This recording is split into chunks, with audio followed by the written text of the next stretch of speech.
Thank you.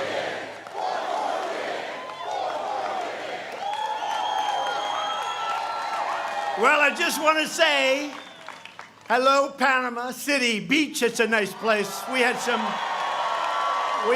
great times here. You remember before that great election, that great election, 16, right? 16. And now we have 20 coming up. Who would believe? November 3rd. Not November 8th. It's November 3rd, and it's going to be just as special as November 8th. Going to be just as special. And in certain ways, I can't say it's more important, but it's equally as important because we've made strides like no country has made strides. What's happened to our country? But we had a great time, and we had some incredible rallies right here. And we're working really hard for you, and we're going to talk about that in a little while. Things are going well, okay? Well, you got hit with a little hurricane called Michael. That was not a nice hurricane, I can tell you that, but it's going well. And I'm thrilled to be here with really, truly incredible men and women of the Florida Panhandle.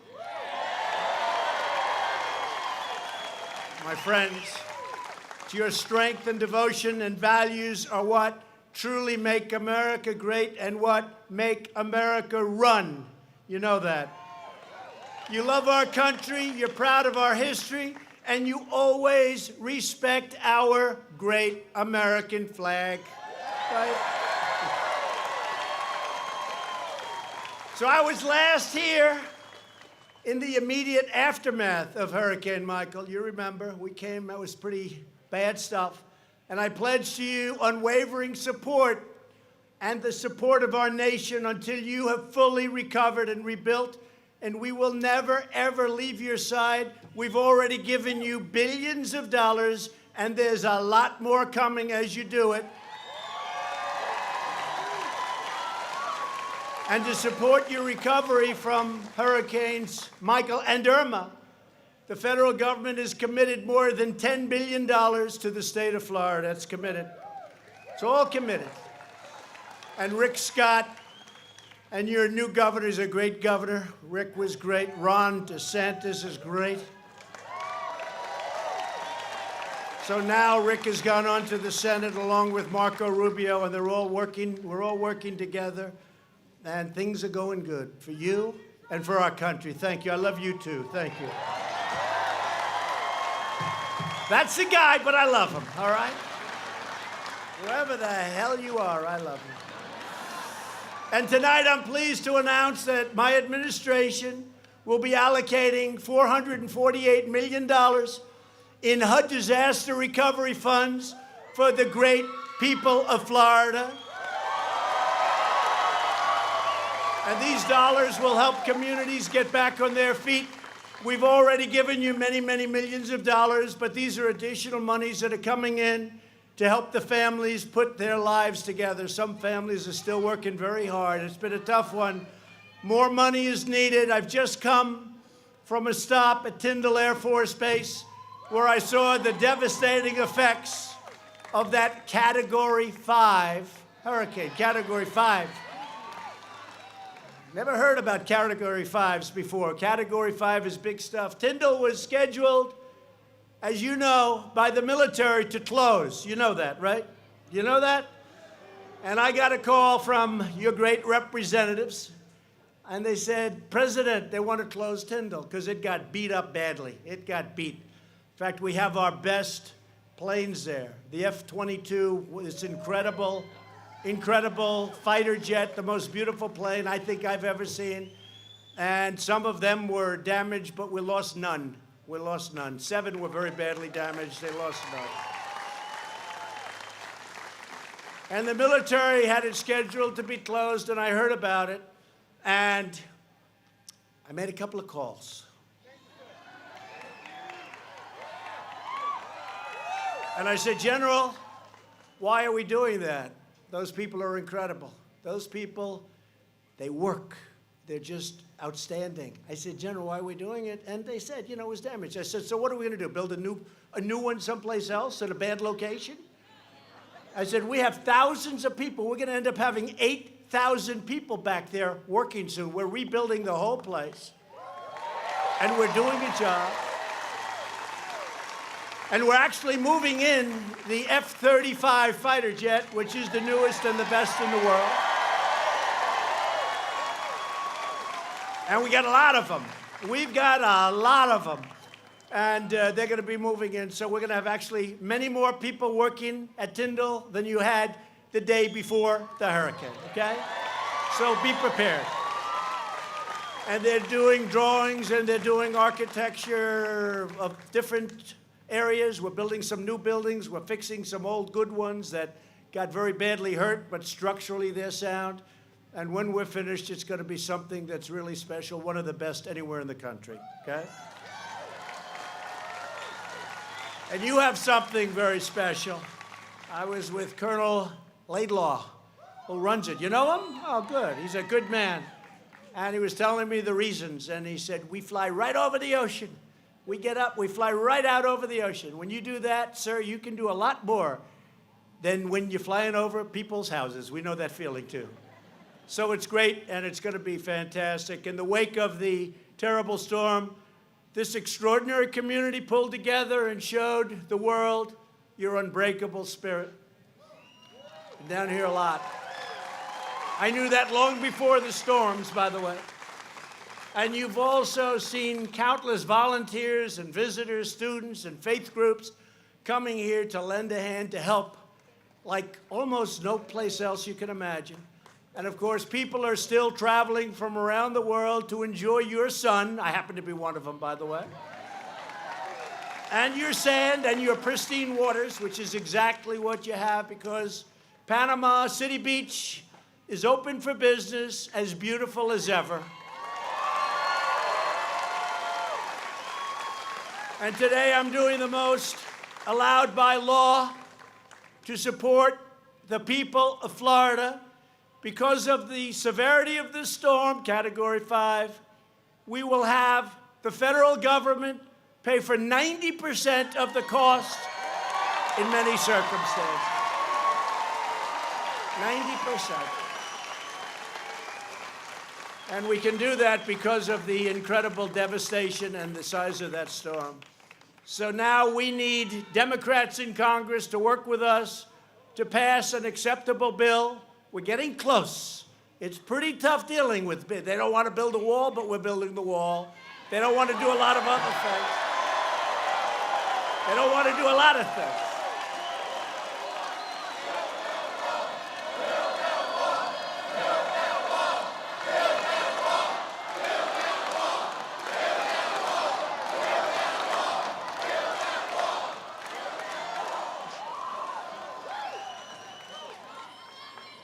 So we're building a lot of things. We're doing a lot of things, and that includes additional Hurricane Michael relief funding immediately. The money is coming immediately. No games, no gimmicks, no delays. We're just doing it. We're just doing it. And by the way, FEMA, my people at FEMA did a tremendous job here and elsewhere, by the way. They had this, they had Texas, they had Puerto Rico. Puerto Rico got $91 billion, and I understand they don't like me. It's the most money we've ever given to anybody. We've never given $91 billion to a state. We gave to Puerto Rico $91 billion. And I'll tell you, the services, you look at the Marines, you look at the Navy, the job they did there was really incredible. Incredible. Incredible. In fact, I brought a chart. Would you like to see a chart? Very haphazardly, I just happened to have it with me. So there's your chart. Does everyone see that? So now, see, I didn't want to spend on a big board because that costs the government too much money. I want to say. But you can all see that. That's Puerto Rico, and they don't like me. Texas, Florida, the biggest hurricanes we've ever seen. Texas, Florida. But this, and what the Democrats want to do, they want to give more and more. And I say, you know what? I have a great relationship with the people of Puerto Rico. But it hasn't been fair the way they've treated all of us from the standpoint of their leaders. Because they complain they want more money. They got $91 billion. It's the largest amount of money ever given for a hurricane to a state, to any element, and that's the way it is. But you're getting your money one way or the other, and we're not going to let anybody hold it up. And I think that the people of Puerto Rico are very grateful to Donald Trump for what we've done for them. That was a bad storm. And, you know, with Florida, thank you. With Florida, you drive on. You drive on. With Puerto Rico, it's a little tougher. It's called you get into a boat or you get into something. But they did a hell of a job, including bringing the biggest hospital ship in the world right off the island. So I want to thank the military. I want to thank FEMA for what they did there, for what they did in Florida, Texas. You look at Louisiana, look at South Carolina, they got hit hard. North Carolina got a piece of it. Georgia, Alabama, these are great places, and they're all getting aid, but the Democrats are trying to stop it, but you're getting it. Don't worry, you're getting it. You're getting it. You're getting it. And you've already gotten a lot of it, so that's good. Instead of wasting time, energy, taxpayer dollars on partisan stunts and hoaxes and witch hunts, Democrats should be focused on building up our country. Did you see what just happened, by the way? No collusion, no obstruction, no anything. 2 years on a witch hunt. I could have gotten anybody in this audience. I could have found something on you. 2 years, almost $40 million. 20 Trump haters, Democrats, I call them angry Democrats. After 2 years, nothing. No collusion. And now the Democrats, we have a great attorney general, now the Democrats are saying, we want more. You know, it was going to be like, we want the Mueller report. Now they say, Mueller report? No, we want to start all over again. It is a disgrace. We got to focus on infrastructure. We have to focus on lowering medical prices and medicine. Always focus on our military and our vets, which we've done. And the Democrats really should be focused now on restoring and helping the Emerald Coast of Florida, because that's what it is. It's time to come together for the people of Panama City, for the people of Florida, for the people of our country. It's time to stop this nonsense. They think they're going to win. Did you see the one man? He said, it's the only way we're going to beat him in 2020. They have to do this. The only way well, that's a compliment, I guess. But think of what he said. It's the only way they're going to beat me. And actually, it's working the other way, because now we have our best poll numbers that we've ever had. It's crazy. It's crazy. So we want to work with them, and we want to do infrastructure. We want to do all of the things that you know about, and we're going to get it done. Nobody's done so much as all of us, because it's not just me. I'm a messenger. I've done a good job as a messenger.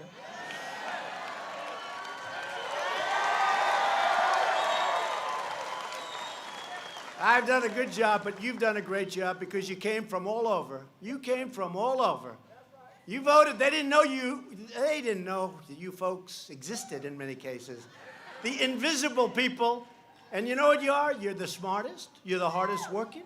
You pay your taxes. You do all of this stuff. Great jobs, great talents. You're the best looking people, that's for sure. You ever see, I joke about this, but it's really not joking.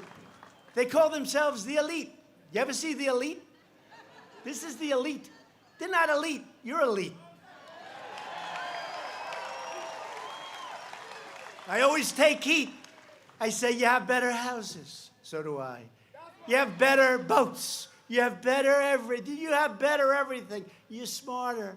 You know, I say, no, we're the elite. So let's let them be the elite, but we're the super elite. There's not even a contest. There's not even a contest. I always laugh when I hear, they're elite, and then you see this guy, and you say, he's not elite. Not in my book, he's not.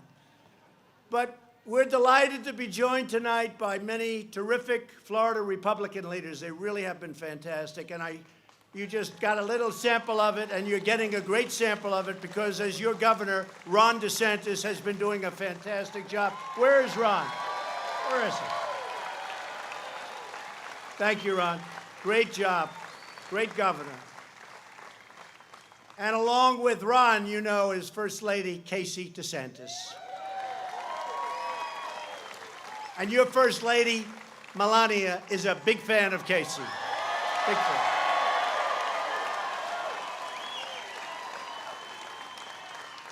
And a man and a senator who's working with me very hard on Venezuela and Cuba and lots of other things. And he's become really a good friend. We had our little squabbles, minor squabbles.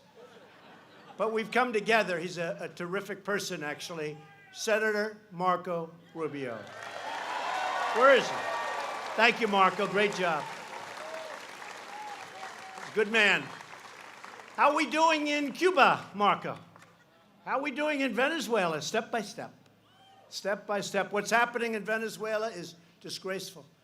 People are dying. They have no food. They have no water. This was one of the wealthiest countries, really, in the world. And now they're living so badly, so dangerously. So many people are dying. And we're working hard on that problem, and we're being tough. We're being tough, but we have no choice. It's not fair what's happening to those people, great people. The Venezuelan people, I know them very well. Those people around Doral, it's Venezuela, it's called Little Venezuela.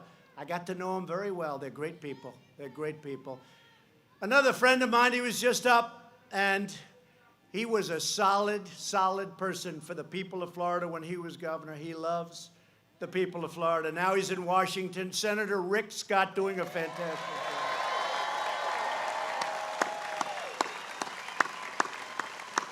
Doing a fantastic job. And we have a lot of members of Congress. Matt Gaetz, Neil Dunn. Thank you. Thank you, fellas. You have your Florida Lieutenant Governor, Jeanette Nunes. Jeanette. Thank you, Jeanette. Great job. Florida Attorney General Ashley Moody. Thanks, Ashley. And by the way, I just met your great U.S. Attorney. Where is he? Where is he? Thank you very much. You are doing a fantastic job. You are doing a fantastic job. Florida CFO, Jimmy Patronis. Jimmy, thank you. Thank you, Jimmy. Florida GOP Chair and State Senator, Joe Gruters. Joe. Thanks, Joe. RNC Chairwoman, you know, she won a state, a great state, Michigan. I said, who was that? Now, nobody's won Michigan for decades as a Republican, and we won. So when it came to choosing who the head of the RNC would be, I said, who's that woman that was so great up in the state of Michigan? Because we won that state. We weren't expected to. But, you know, we left. That was the last speech I made. And we had 32,000 people show up at 1 o'clock in the morning. It was now Election Day. Think of that. And I left. Think of it, Election Day. And I left, and I said, you know, I don't know why we're going to lose. We had 32,000. Our opponent, we want to be nice. Our opponent was there at prime time, like 6 o'clock. And she had 500 people. I said, why are we going to lose Michigan? And you know what? We didn't, because Ronna McDaniel was fantastic. And another one who's fantastic, RNC co-chairman Tommy Hicks. Thank you, Tommy. Thank you. Thank you, Tommy. Great job. And we have so many people. Look, we have so many. We could go on all night. But let's get back to business, right? So this is an incredible time for our country. America is thriving again. America is winning again. And America is being respected again. We're respected.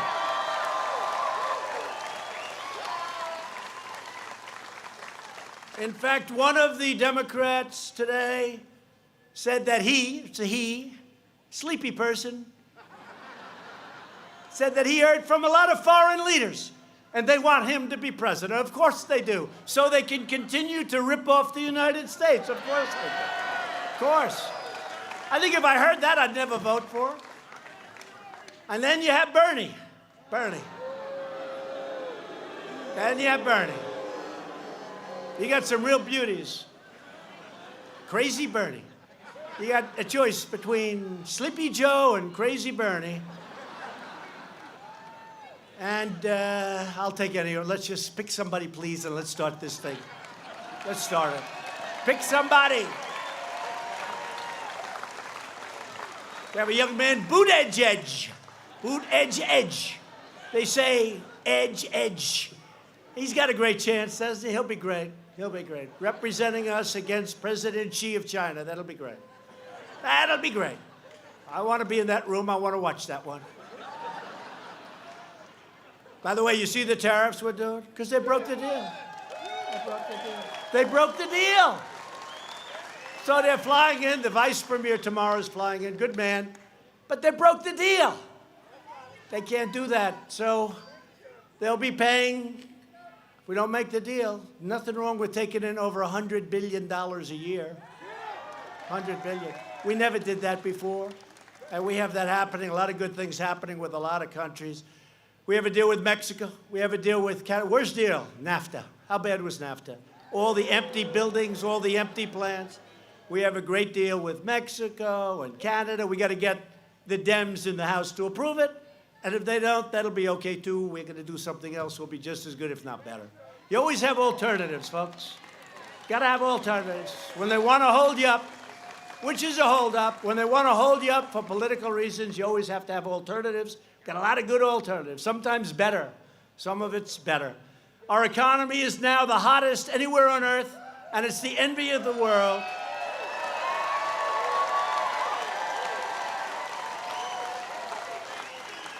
Every time a foreign leader, a president, a prime minister, a king, a queen, a dictator, we got some of them too.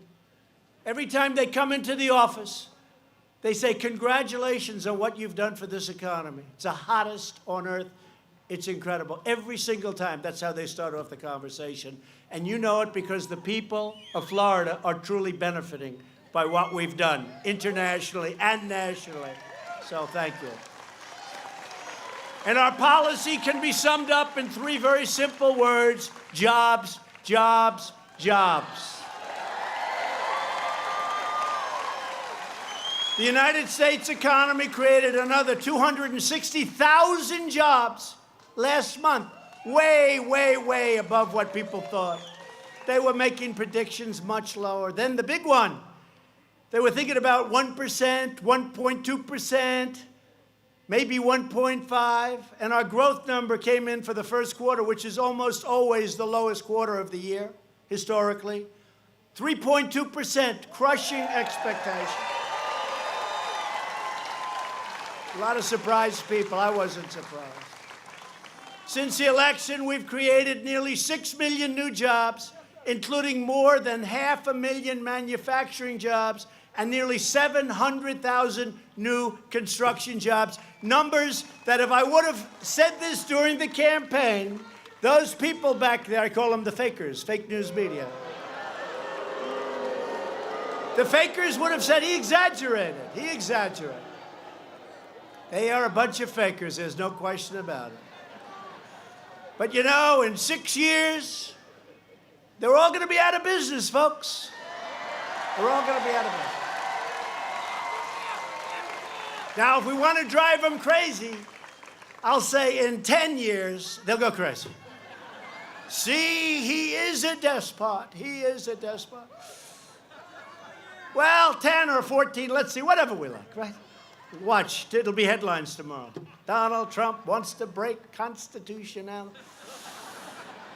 Unemployment just reached the lowest rate in more than 50 years. The women's unemployment rate is the lowest in more than 65 years and soon will be a record number. Women. Remember last election? Oh, he's going to do so bad with women. I did great with women. great.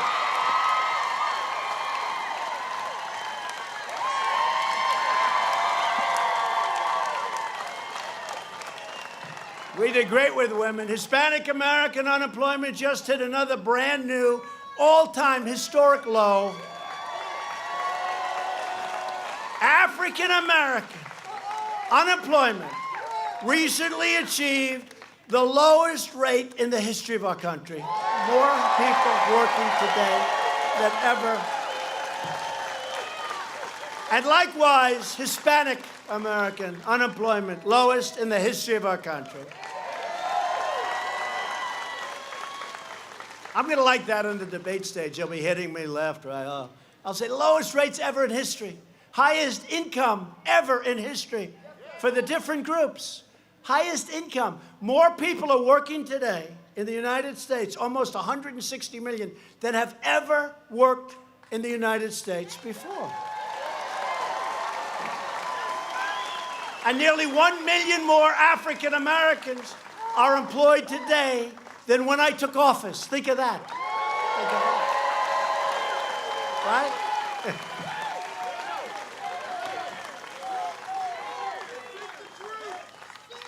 That's right. That's what it is. Guy just screamed out 14 more years. Now, 14 more years. After many years of stagnation, wages are rising very fast. Hasn't happened in 20 years. And they're rising fastest, which makes me feel very good, for blue-collar workers, fastest proportionately. And driving our whole agenda is a jobs boom that is historic. Hasn't happened like this in many, many years, if at all. Certainly during record keeping, has not happened like this. And it has a lot to do with the fact that we've cut more federal regulations and regulations than any president in the history of our country. So these great companies now can breathe and hire people. Right?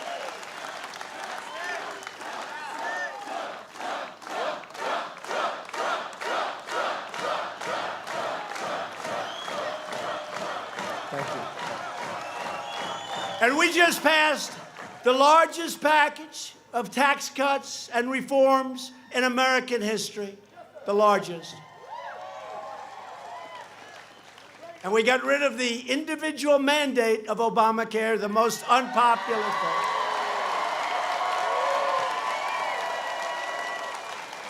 And by the way, we would have repealed and replaced Obamacare, but one vote didn't work out. After campaigning for 8 years, this particular person decided at the last moment to go no. It's all right, we'll get it anyway, it doesn't matter.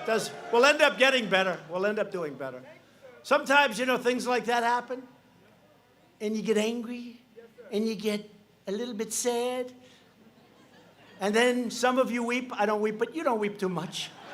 I know too many of you. They never wept in their life. They didn't weep when they were babies. But you get a little bit angry about it, and you know what you do? You go and you fight, and it ends up being better than what you were trying to do in the first place. That happens. That happens. And a good one for those of you that love your children, of which I would think probably it's 95%. To keep your family farms and ranches and small businesses in the family. They don't talk about this. We eliminated the unfair estate tax or death tax.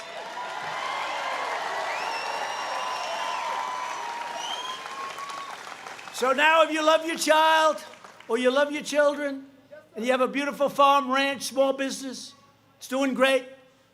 You know, the old days, meaning like about 2 years ago, they had to go out, borrow money from a bank, lose their business in many cases. Now you don't have a tax. You don't have a tax. So if you love them, good. If you don't love them, I wouldn't leave it to them, and it's not going to matter. It won't help you much. But if you love your family, that's what's going to happen. It's a great thing.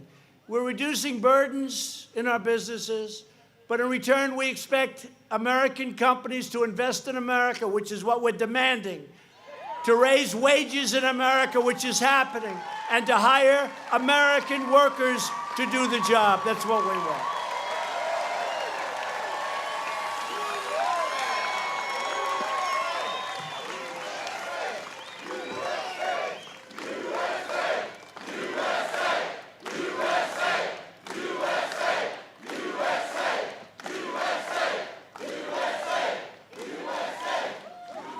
And as I stand here floating around on a piece of ice, this is crazy.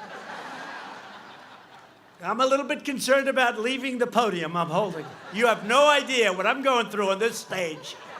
This is the worst damn stage I've ever seen. I've never seen stupid people did this one. No, or brilliant. Or brilliant. They may be the enemy.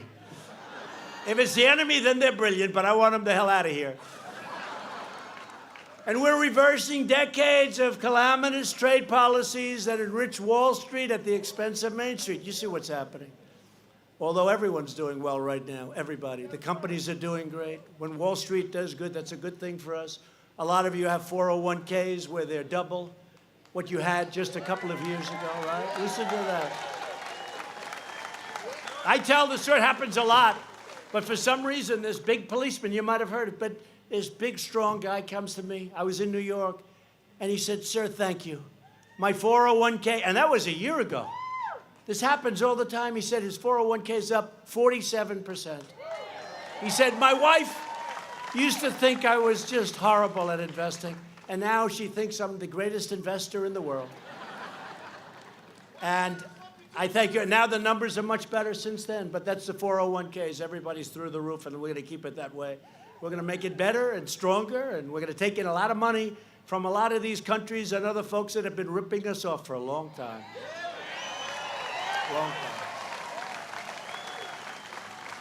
I mean, we pay for the military, and we're defending nations that are so rich. And I say to him, "King, you got to do me a favor. You got to pay." But nobody has ever asked for money. I said, no, you got to pay. You got to pay. We lose billions and billions of dollars, individual countries. And you know, it's one thing if we're helping people who are being horribly treated and they don't have money and the countries are, it's one thing. It's another thing if we're dealing with countries that are loaded with cash, make a fortune, and we're defending them for a tiny fraction of what it costs. It's ridiculous. So it's all changing, a lot of changes.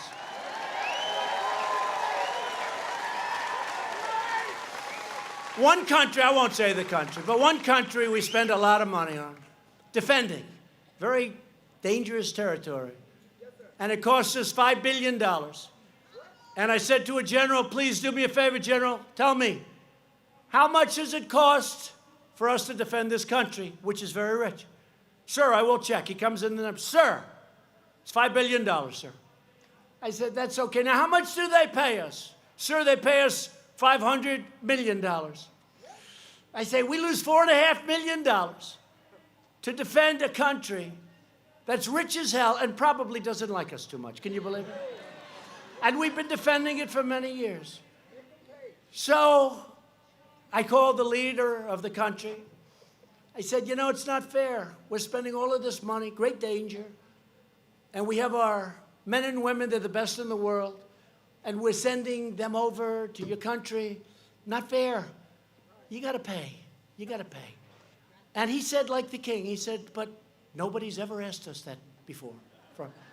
I said, that's because you had stupid people running.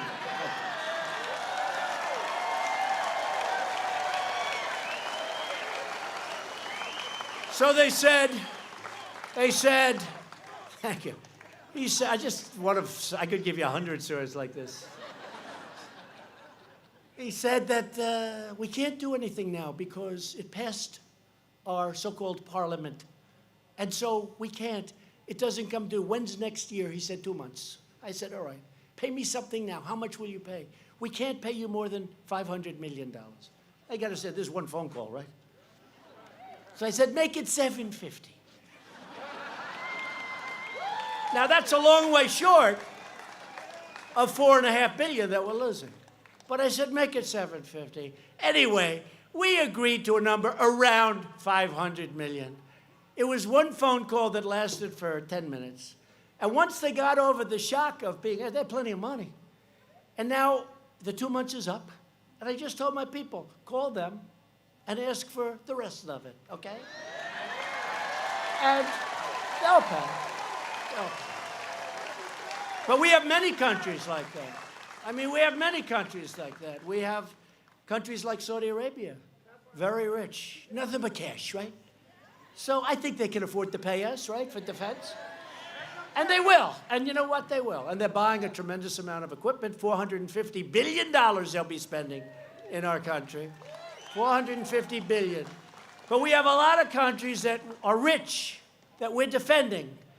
And they don't even respect it. Honestly, when I ask them, they almost are looking at me saying, I sort of thought, you know, like, it's amazing that nobody's asked us. Now, they don't say that. They're smart. But you feel it. So a lot of countries we're defending. It's not fair what's happening. They're paying us a tiny fraction in some cases. We defend Europe. It's not fair. They're not paying what they should be paying. We'll work it out. But they got to pay their bills. And you know what? In the end, they're going to like us more. And in the end, they're going to respect us. They're going to respect us. Under the previous administration, the United States lost nearly 250,000 manufacturing jobs. You remember that? They let other countries raid our factories, steal our jobs, and rob us blind. Other than that, they were very nice. They allowed China to freely loot our economy, plunder our intellectual property, and target our industries for destruction. That's what was happening. And look, President Xi is a friend of mine, great guy, but he's for China. I'm for the USA. I'm for the USA. So we're going to see. They come in tomorrow, and whatever happens, don't worry about it. It'll all work out. You know why? It always does. Don't worry about it. There's no pressure because, you know, we're the piggy bank that everybody wants to rob. You understand that? So we have the thing that everybody wants. We're now the biggest market in the world by far. I'll tell you, China was catching us. If another person happened to be in this position right now, first of all, there'd be about 10 people instead of all the people. Hey, I wish the cameras could spin around and show this massive field, you know?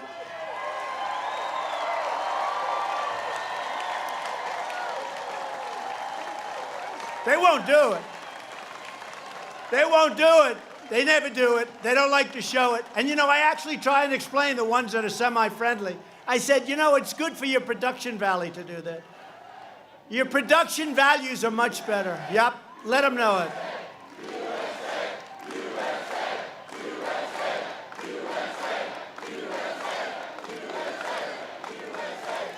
Now look at this field. They never show it. They will show the people behind me. Congratulations.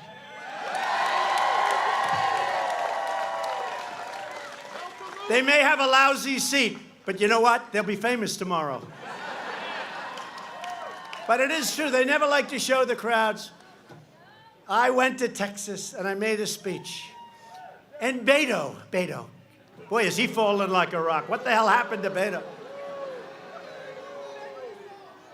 So we went to El Paso, and I made a speech, and we had an arena that holds 8,000 or 9,000 people. The arena was packed. We had 35,000 people outside. We had these massive movie screens outside, so those people that couldn't get in could see. He had 502 people. The next day in the news, the New York Times guy actually wrote a story that he thinks that he had more people than me. Can you believe this? No, can you believe it? No, so dishonest. And most of them just said, two massive crowds were in it. Well, his crowd was not massive. He had like 502 people, according to the people that count crowds. So we get a very bum press, but that's okay, because we're here and they're not, right? We're here and they're not. They're very dishonest people. And maybe it'll change. You know, what's wrong with having a strong military, good education, a strong economy? I don't get it. I don't get it. I don't get it. The hatred is incredible, but let's just keep it going, folks, because that's the way it is.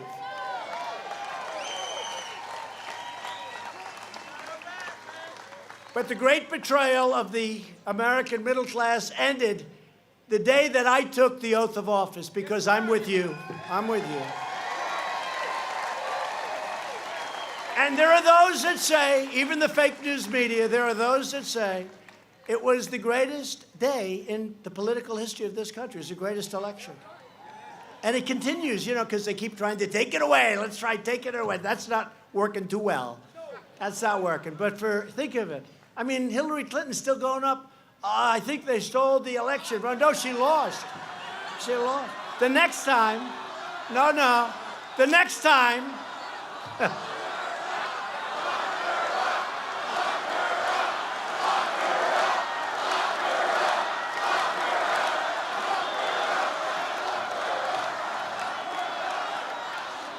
the next time, she's got to go to Wisconsin to campaign. You know, it hadn't been lost in decades. The people are great in Wisconsin. You have to go there and campaign. The people said, oh, you'll be okay. The Republicans haven't won the great state of Wisconsin in decades. You got to go there. I went there a lot. And in all fairness, her husband, Bill, who's a good politician, they didn't listen to him. He said, you better go to Wisconsin. You better go to Michigan. I'm seeing a lot of things out there. I see a lot of signs. Trump, Pence. Mike Pence, is he doing a good job, by the way? Doing a good job. And his wife, Karen, is doing a great job. Mike. But I see a lot of Trump, Pence signs out there on the lawns. You better go there. And they sort of said, what the hell does he know? Well, he's a pro. He's a pro. He knew a lot better than their analysts. Their analysts weren't so good. But you have to go and you have to work. And we are officially, in a couple of weeks, we're starting. Can you believe? I got to the White House 2.5 years ago. And the first night, I stood on the area, the beautiful residence, they call it. It's beautiful. I said to Melania, do you believe this? It's going to be so long. It seemed like 4 years would never happen. And now we're 1.5 years away, less. Think of it. It's incredible how time flies, especially when, despite the obstacles and the artificial things they put in your path, especially when you love what you're doing, and more importantly, I love the results of what's happening, because you hear them. You hear them. So I just announced that we'll increase tariffs on China. Now, we won't back down until China stops cheating our workers and stealing our jobs, and that's what's going to happen. Otherwise, we don't have to do business with them. We don't have to do business. We can make the product right here if we have to, like we used to. Remember? Like we used to. The era of economic surrender is over. The last administration also signed a disastrous trade deal with South Korea that cost our country nearly 100,000 jobs, but it was really 250,000 jobs. And if you remember, our Secretary of State at the time and our President at the time said, this will give 250,000 jobs. And he and she were right, except it was for South Korea, not for us. It's a loser.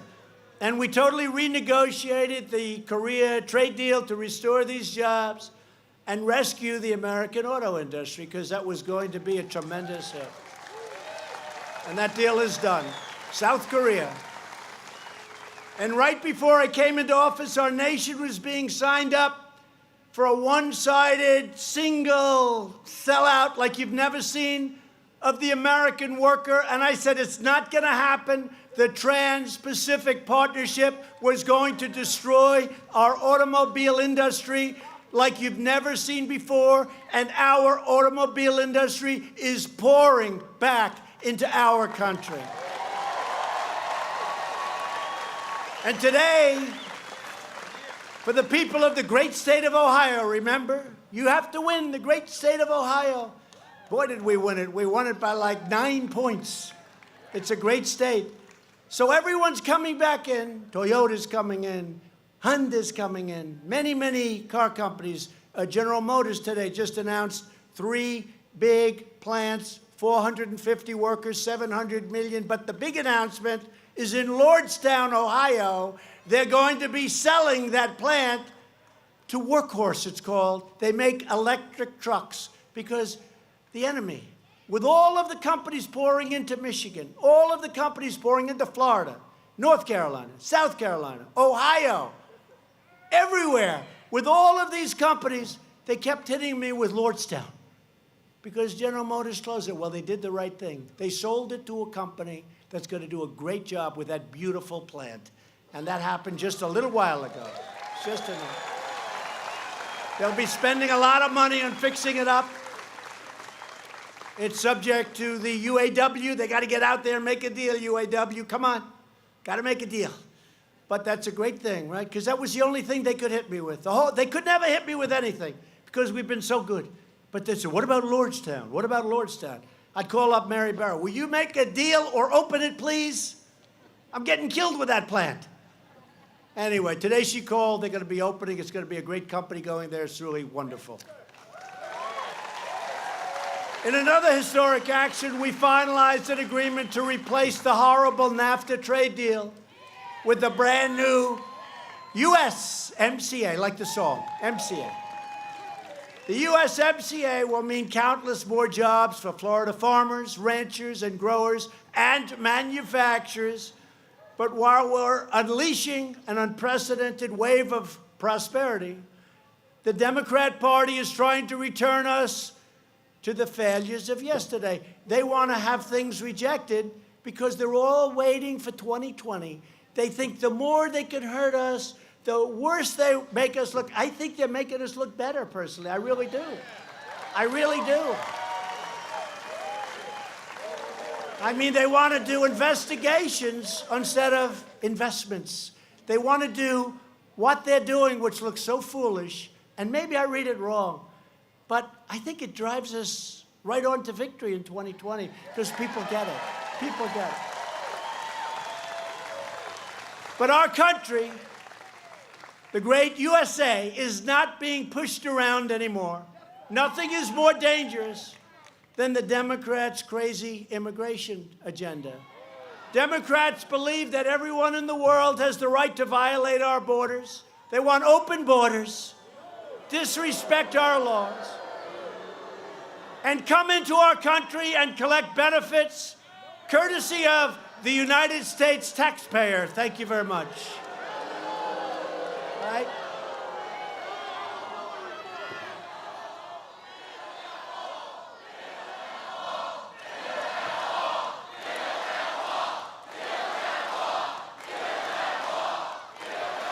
So despite the fact, and you see the hell we're going through trying to get the wall, which, by the way, works. They say, we want to give him drones. We want to give him technology. Without the wall, nothing works, folks. You know that. So we're going to have over 400 miles of wall built. It's already, much of it's already started, by the end of next year. And we'll conclude it pretty shortly thereafter. We'll have the whole thing sealed up, and it'll be a lot easier. It's very tough when you have the worst laws on immigration, the worst loopholes, catch and release. You catch somebody, and then you have to release them. Oh, that's a wonderful plan. Chain migration, you come in and you bring your whole damn family, and if you're no good, you got people all over the place. This is chain migration. The other one is visa lottery. It's a lottery. Who's coming to the United States? So these countries put people in a basket like little, who is it? Who is it? Let's see. Oh, that's beautiful. Isn't he like a stone cold killer? Yeah. Tell me, if the United States is accepting people under a lottery system, compliments of Chuck Schumer, if they're accepting people under a lottery system, do you actually think that the country is giving us their finest? No. No, they're giving us some rough people. I won't say it. If you remember when I made the speech at the base of Trump Tower, I talked about what's happening. I mentioned the word rape. I was absolutely, by the fake news media, they went after it. Guess what? That speech was so mild compared to what's actually happening that you read it today and it's like unbelievable. But Democrats say they care about the poor, but their open border policies drive down wages, drain social services, and hurt the poorest Americans more than anybody else. And the crime that comes in is unbelievable. You don't read it. They don't want to talk about it. Sanctuary cities, a total disaster. Republicans believe that you, the American citizen, have the absolute right to have your laws and borders enforced and enforced strongly. It's your country. We believe that our welfare program should be protected for truly needy Americans, not for illegal aliens that come into our country illegally. We believe that our immigration system should put the jobs and safety of American families first. We want to help people, and we want to be gracious, and we want people. We need people, frankly, because we have so many companies moving into our country. We're the hottest country. They want to move their plants. We need people. They have to come in through merit. Merit. Last month alone, 100,000 illegal aliens were apprehended at our borders. You know what that is? They catch them. They take their name. They have to bring them to a court. They take them into a court. Then they have to release them because we have tens of thousands of people in detention bays. And they can't release them. Now, we did win a great court case last night. Go back to Mexico.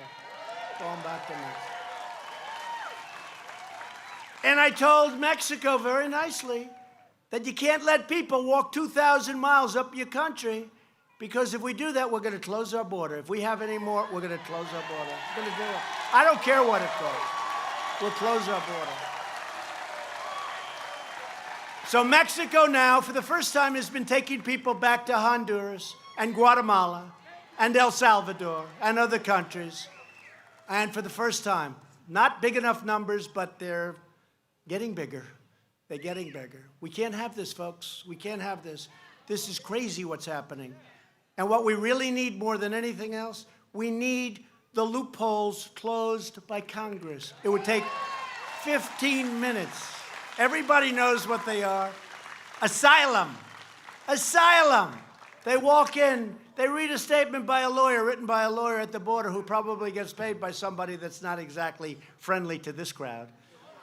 I am very fearful of my life. My country is a very frightening place to be. Please help me. In the meantime, there's tattoos all over his face. And I say, no, he's the one that causes the fright. And he comes in and he talks about his country. But then they have a picture of him 5 days sooner walking up, flying the national flag of their country. So if he's so afraid of his country, why is he flying the flag of the country, right? Flying the flag. They want to fly the flag of Guatemala and Honduras and El Salvador right into our border. Save that flag. We love our country.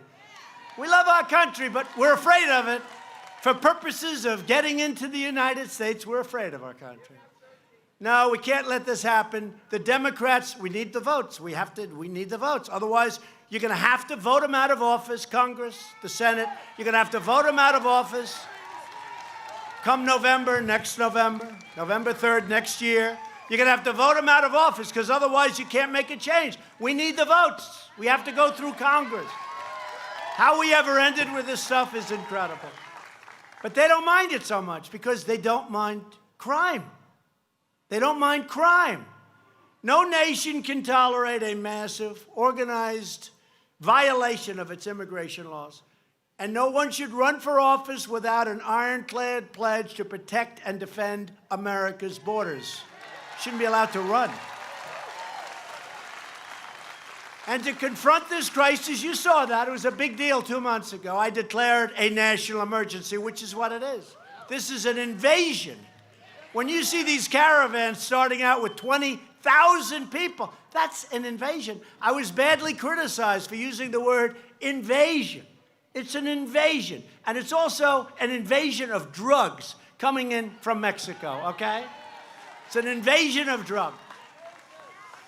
They all better be careful, because, you know, we're destroying the lives of hundreds of thousands of people a year with the drugs that are pouring across our southern border. They better damn well be careful, because people are wise to it now. They have drug dens and drug labs and factories right along the border. They make the crap right there, and they send it over our border where we don't have walls. They drive it right through, because we have 2,000 miles between the Gulf and the Pacific, 2,000 miles. Now, a lot of it, you don't need the wall because it's mountains, it's big, strong rivers, it's snake country. Nobody's walking through certain areas. You gotta like snakes a lot. They got some rough country. But we need, and what we need, we'll have done. But they can't do this. They can't let this happen. And we're being very tough with them, I'll be honest. Mexico made $100 billion on average over the last 10 years. $100 billion. They took 30% almost of our automobile business. We make cars. They send them through the United States. That won't happen anymore under the USMCA. It'll be prohibitive. It'll be economically prohibitive.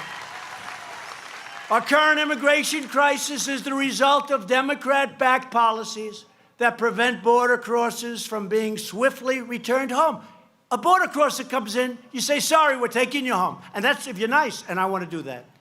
Okay? But we're the only one that has judges.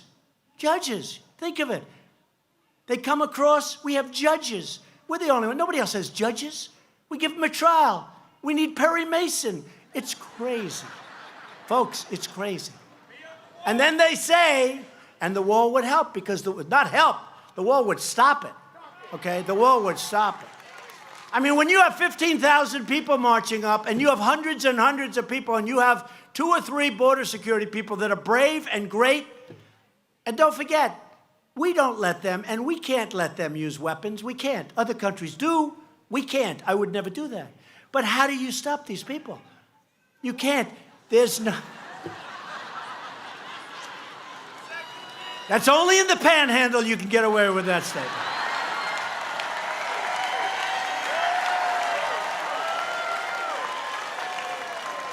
Only in the panhandle. So it's a tough situation, but if they change the loopholes, we'll have it perfectly. And when the wall is finished, it's going to be great. Democrats even supported deadly sanctuary cities which release dangerous criminal aliens onto our streets. They're protected. Republicans believe our country should be a sanctuary for law-abiding Americans, not criminal aliens.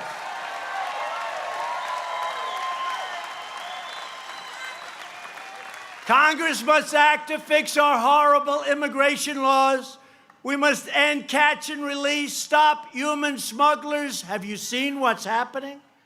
Human smugglers, human traffickers. Have you seen what they're doing? This is an ancient thing. It's an ancient crime. It's bigger now because of the computer, because of the internet, than ever before worldwide. Not just here, worldwide. And most come through our southern border where we don't have a wall. They don't go through ports of entry. You have people looking inside the car, the van. So you can't do that. If you have women tied up with tape over their mouths, you can't take them through a port of entry. And a lot of these people say, oh, they come through the port. They don't come through the port. They come through areas where you don't have the wall. 15 miles up and make a left.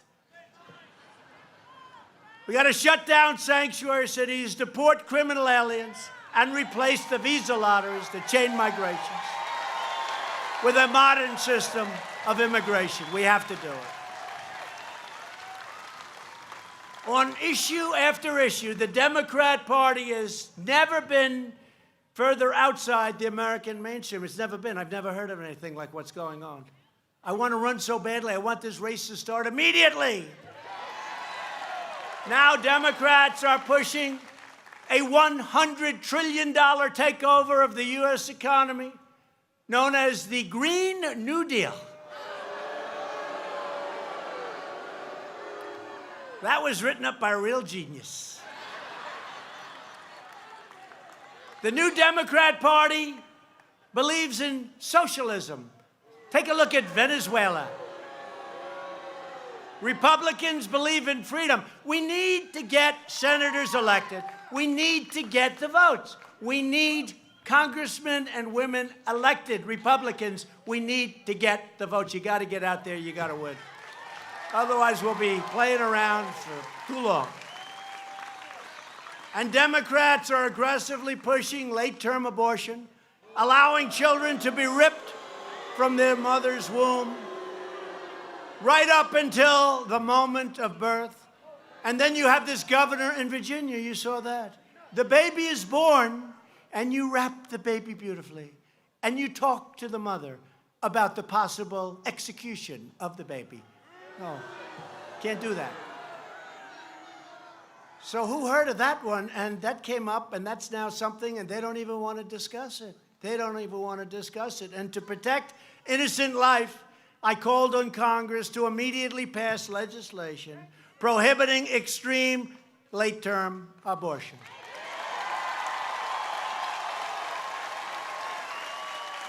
Democrats are now the party of high taxes, high crime, open borders, late-term abortion, witch hunts, and delusions. The Republican Party is the party for all Americans. We want to make America great again. That's what we're doing.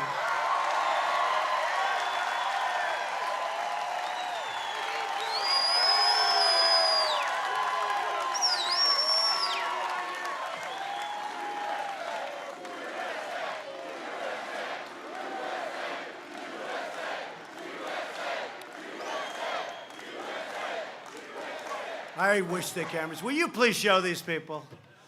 I go home, you know, you hear it. You hear it. You can hear how many people, but they never show it. They don't want to do it.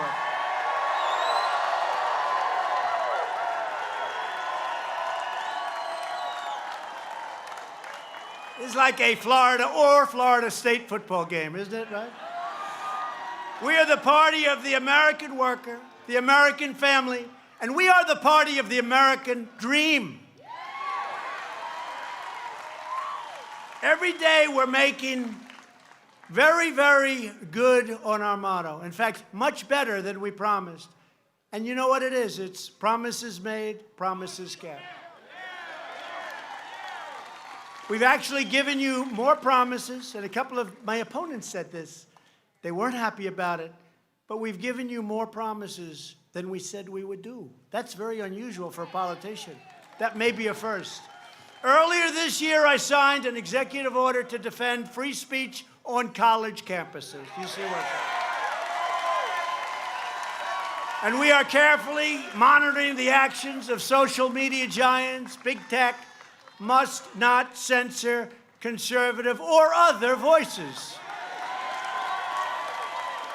We are also taking steps to address judicial overreach. Activist judges whose issue, that's right, you know about that, right? We did a big thing. And the Democrats hate that I did this, because you know who started this in reverse? Was Bill Clinton when he was president. Because activist judges who issue nationwide injunctions based on their personal beliefs undermine democracy and threaten the rule of law. Take a look at what we did for criminal justice reform. Nobody thought it could be done, and we passed it. And it's tough as hell, but it's also fair. It's fair. That's why we're appointing judges who will interpret the Constitution as written. And we just confirmed, listen to this, our 100th federal judge. And we'll soon be in record territory, not to mention 2 great Supreme Court judges.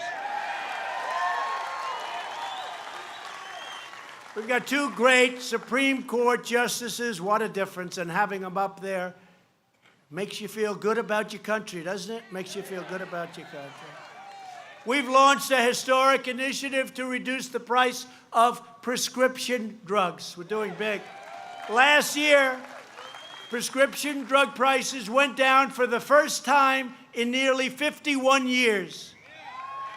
Just today, we announced that the drug companies will now be required by law to include prices in television advertisements. First time. It's going to drive the price down. And we're vastly expanding affordable alternatives to Obamacare before we terminate it and replace it with something good once we take over the House, the Senate, the presidency together. And we will always protect patients with pre-existing conditions, always. The Republican Party will always protect patients with pre-existing conditions, people with pre-existing conditions. And for the veterans, we passed VA Choice, right? So now if they wait online for 2 weeks, 3 weeks, 10 days, 4 days, 2 months, people that weren't even very sick or terminally ill before they get to see a doctor, they immediately go outside, find a good local doctor, get themselves fixed up, and we pay the bill. And it's a great thing for our veterans. They've been trying to get it passed for 44 years. We got it passed. And we also passed 46 years they've been trying VA accountability. Because under the VA, you couldn't fire anybody. If they were terrible to our great vets, they could be sadistic, they could steal, they could rob, they could do anything. We had no way of firing these people. Now we passed VA accountability. They don't treat our vets right. Boom, you're fired. 46 years they tried to get that. A little hard working. I mean, in that case, it was against the unions and against civil service. Not too easy. We're unlocking American energy. The United States is now the #1 producer of oil and natural gas anywhere in the world. One. We're slashing permitting delays for vital infrastructure projects. We had highways that would take 21 and 22 years to get approved. We brought it way down. We're trying to make it 1 year. We're close to getting that. We're down to 2 or 3 at the most. This was taking 21. There was a certain road in a certain state. They were working on it for 21 years. It cost hundreds of times more money. It used to be a straight line. Now it's a line like this. If you had a couple of drinks, you had a very bad shot of making it home. Cost a fortune. 21 years. Now we're trying to get it down to 1 year. And maybe it gets rejected for environmental reasons. That's okay. But you have people that worked on projects almost for their entire life. And then they go to a vote of some council and they lose 3-2. No, you may get rejected, but it's going to take a year, year and a half. But mostly you're not going to get rejected. It's going to be done in a really good way. So we're trying to get that permitting process down for roads, for highways, for bridges, for tunnels, for everything. There's no reason it should be taking 20 years. And as promised, we've directed more than $500 million to fix Lake Okeechobee's Herbert Hoover Dike. Everybody wanted that done. Your governor, both your governors, your last governor and your current governor wanted that done. So we have the Army Corps of Engineers. They're doing a fantastic job, and they're getting it done. It'll now be completed in 3 years, way ahead of schedule, years ahead of schedule. And I was out there 8 weeks ago, and it was incredible. And earlier this year, I signed legislation providing $100 million to fight the red tide that harms coastal regions, especially in Florida. The red tide. Doesn't look too inviting. I come down to Florida, they say, what the hell is that? It's a red tide. So we're going to get rid of it. And to keep America safe, we're rebuilding America's military might like never before, including $133 million for the Gulf Coast Test Range. You know what that is, Gulf? Anybody there? Anybody like practice shooting? Trust me, it's a good thing for you folks. You don't have to shoot. It's a good thing. $133 million. The military needs it so badly. And it's going to be very quickly completed. And many other enhancements in the great state of Florida to help our wonderful warriors who are doing such an incredible job. As an example, at Eglin Air Force Base. Eglin. Eglin. Great people. And we have made a decisive break from the failed foreign policy establishment that sacrificed our sovereignty, surrendered our jobs, and tied us down to endless foreign wars. I don't know if you saw, but about 8 weeks ago, we took 100% of the caliphate. It was supposed to take 2 years in Syria, ISIS. That doesn't mean that they're not going to go around. These people are stone cold crazy. And it doesn't mean they don't go around blowing up a store and blowing up something. They are just nuts. But we took 100%, and when I took over this helm, this great country, we were way behind. You had to see, I showed the map. It was all so much ISIS. And within a short period of time, we wiped it out. The caliphate, we have 100%. But still, it's a mental condition. These people are sick. They're crazy. They're crazy. So always keep your eyes open, be careful, and let law enforcement know when you see a kook. Let them know. Because we have the greatest law enforcement on earth. Let them know. In everything we do, we are now putting America first. For years, we lost in so many different ways. We were losing on trade. We were getting beaten by people and countries that had no chance. We were insisting that no NATO members, you had to see this, the NATO folks, they don't pay their fair share. They were supposed to pay. We were taking over and spending almost 100% of our money to protect the countries in NATO, which is Europe. And I said, that's not right. On top of that, the EU absolutely kills us on trade. It's all changing, folks.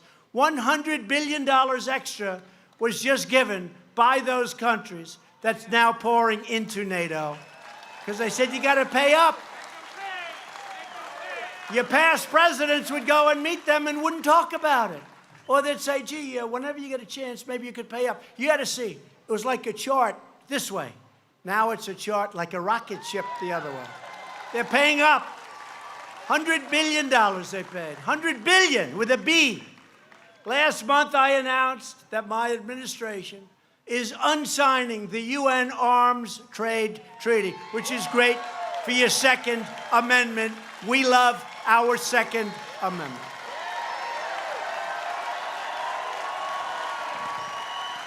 And we will never allow foreign bureaucrats to trample on that very precious Second Amendment and your rights under the Second Amendment. I also withdrew the United States from the horrible Iran nuclear deal.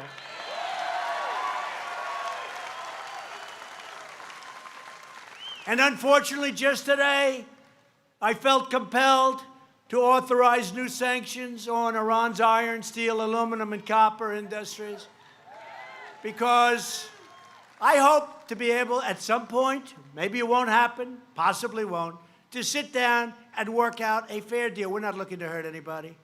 We want a fair deal. We just don't want them to have nuclear weapons. That's all we want. I recognized Israel's capital and opened the American embassy in Jerusalem.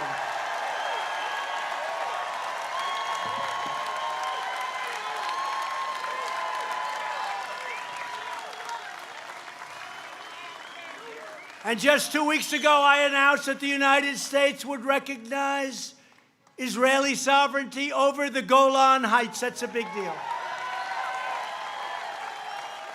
And as rockets rained down on Israel, we reaffirmed America's solidarity with the citizens of Israel in their fight against terror. They have done just a great job. It's a dangerous place.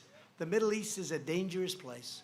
We also recognize the legitimate government of Venezuela, and we forcefully condemn the socialist brutality of the Maduro regime.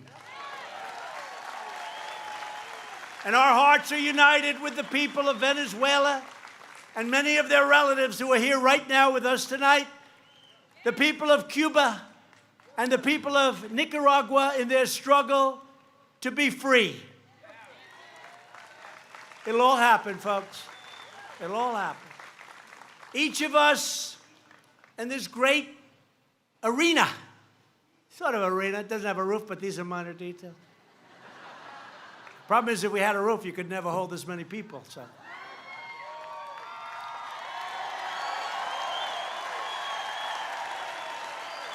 We're all united by the same timeless values. We believe in the American Constitution, and we believe in the rule of law. We believe in strong borders, strong families, and a strong national defense. We believe in the dignity of work and in the sanctity of life. We believe in religious liberty, the right to free speech, and the right to keep and bear arms.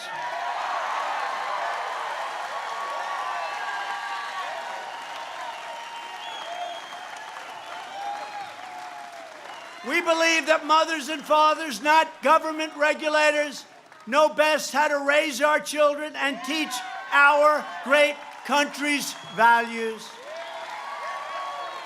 And we believe in the words of our national motto, "In God we trust."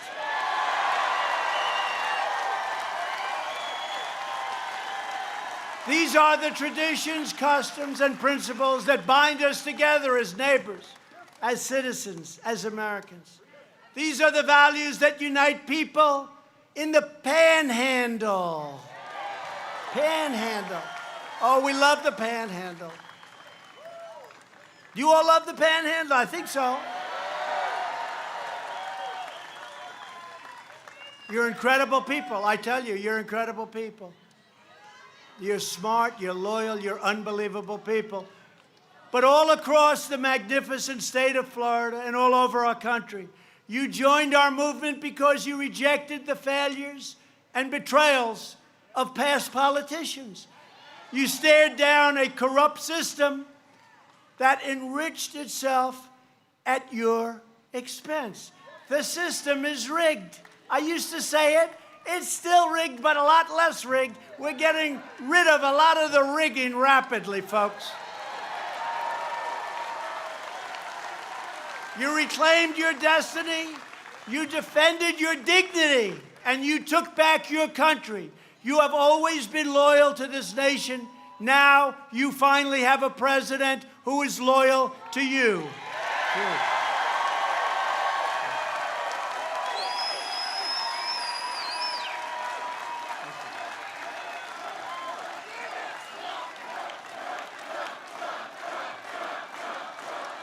Thank you. And every day between now and November 3rd, 2020, I think of that. November 3rd, 2020. Boy, it's close, huh? But every day we're going to keep on working, we're going to keep on fighting, and we are going to keep on winning, winning, winning.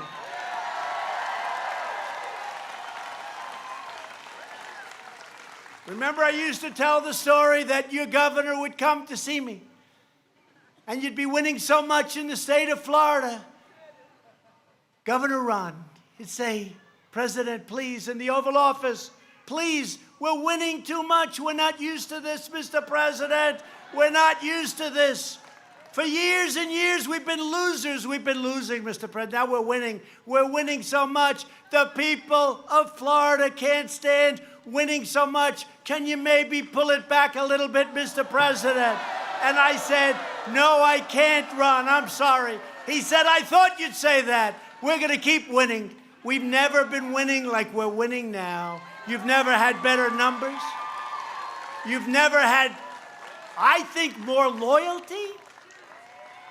You look at what's happening to this state, and you look at what's happening to this country, and we're proud again. We're proud again. With every last ounce of heart and hope and sweat and soul, we are going to make our stand. We are going to stand for liberty. We are going to stand for justice. We are going to stand for faith, family, and freedom. And we are going to stand for the sacred rights given to us by the hand of Almighty God.